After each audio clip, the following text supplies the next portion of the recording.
Good day, I'm Tamar McHale and this is your JIS news for Monday, April 27. Government is to receive upfront payment of $75 million from the concessionaire of the Kingston Container Terminal KCT. The money is part of the $510 million concession agreement recently signed between the Port Authority of Jamaica and French firm Terminal Link CMA CGM for the privatization of the KCT. Transport and Works Minister Dr. Omar Davies says the consortium will pay an annual fixed fee of $15 million plus a variable fee of 8% of gross income.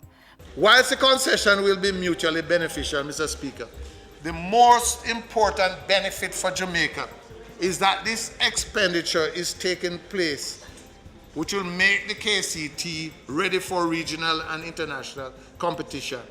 And this is totally the responsibility of the concessionaire, with no debt guarantee being provided by the government of Jamaica and no additional debt being assumed by the GOG. Minister Davies was delivering his sectoral presentation in Parliament last week.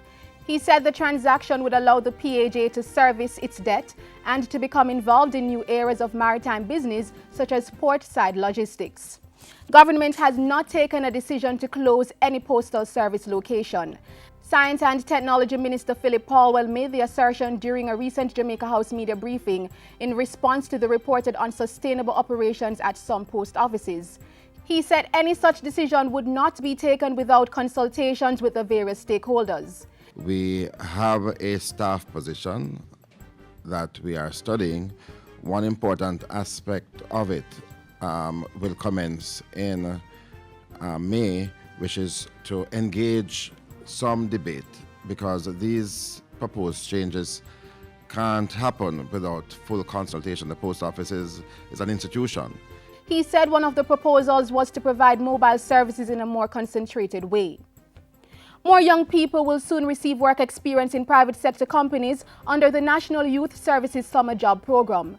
The NYS and Private Sector Organization of Jamaica, PSOJ, recently signed a memorandum of understanding to make this happen. Youth and Culture Minister Lisa Hanna says it's part of the NYS's work over the past 3 years to reinvent how it caters to the self-development of the over 5,000 young people in the program. This is going to be invaluable to our young people, and it really is going to be a game changer in the way that young people understand the world of work, what it takes to really get a job and how to keep a job. PSOJ has committed to marketing relevant NYS programs to its members. Because the truth is that there are the skills, a lot of the skills that are going to be necessary for these young people in the future, in terms of whether it's the business process outsource, industry, tourism, manufacturing, or agriculture. If they can get some of those fundamental skills at an early age, it prepares them for the work world in the future. The NYS Summer Program provides young persons aged 17 to 24 years with employability skills. The placement period occurs in 2 phases, July 6 to 24 and August 10 to 28. 37 property titles were recently handed over to residents of Galloway in Whithorn, Westmoreland under government's National Titling Program. At the titling ceremony, Minister with responsibility for housing, Dr. Maurice Guy, urged the other occupants of land in the area to make the necessary arrangement so they too could access their titles. That if you come with your settlement amount of $50,000, you'll get your title. Minister Guy also announced that the Housing Ministry was working to quickly survey and deliver the titles for Seaton Crescent and Barracks Road residents.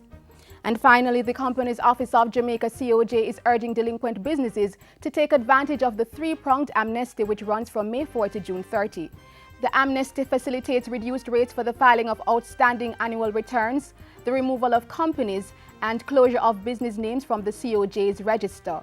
Speaking at a recent JIS think tank session, COJ's Chief Executive Officer Judith Ramlogan said the amnesty was being offered because as much as 59% of companies listed on its register were delinquent. Under the amnesty, companies limited by guarantee or non-profit companies will pay 50% of the regular cost to file their outstanding annual returns. Meanwhile, companies limited by shares can file at a cost of $3,000, a reduction from $5,000. There is a penalty of $100 per day up to $10,000. right?